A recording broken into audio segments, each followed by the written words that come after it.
ગુજરાતના વિવિધ પાવર સ્ટેશનમાં ભૂતપૂર્વ એપ્રેન્ટિસની ભરતી કરવાની માંગ કરી વડોદરા રેસકોર્સ વિદ્યુત ભવન કચેરી પાસે ભૂતપૂર્વ એપ્રેન્ટિસ ઉમેદવારોએ ભરતી કરવા શરૂ કરવામાં આવે તેવી રજૂઆત સાથે ધરણા યોજી વિવિધ વીજ મથકો ખાતે ઇલેક્ટ્રિસિટીની માંગને ધ્યાનમાં રાખીને સરકાર સમક્ષ ભરતી કરવાની માંગ કરી રહી છે। સરકારના ઉર્જા વિકાસ નિગમના 8 જૂન 2022ના પરિપત્રનો અમલ કરવાની માંગ કરી છેલ્લા 3 વર્ષથી એપ્રેન્ટિસ હેલ્પરોની ભરતી નથી કરાઈ।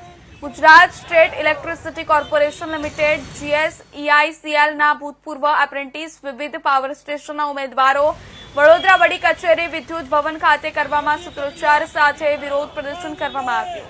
ગુજરાત ઉર્જા વિકાસ નિગમ લિમિટેડના પરિપત્રનો અમલ કરે, ભૂતપૂર્વ તાલીમાર્થી હેલ્પરમાં ભરતી કરવામાં આવે, પરિપત્ર તારીખ 18 જૂન 2022 અમલ કરે। 3 વર્ષથી ભરતી પ્રક્રિયા પૂર્ણ કરવામાં આવી નથી। 5500 ભૂતપૂર્વ તાલીમાર્થીને ન્યાય આપો। ગુજરાત સરકારના વિવિધ પાવર સ્ટેશનમાં ભૂતપૂર્વ એપ્રેન્ટિસોની હેલ્પર તરીકે ભરતી વહેલી તકે કરવામાં આવે તેવી ઉમેદવારોએ માંગ સાથે ધરણા યોજી વિરોધ પ્રદર્શન કરવામાં આવ્યો હતો। એપ્રેન્ટિસની ભરતી જે બાકી હતી તેની ભરતીની પ્રક્રિયા પૂર્ણ ન થવાના કારણે અમે અત્યારે આંદોલન માટે આવ્યા છીએ।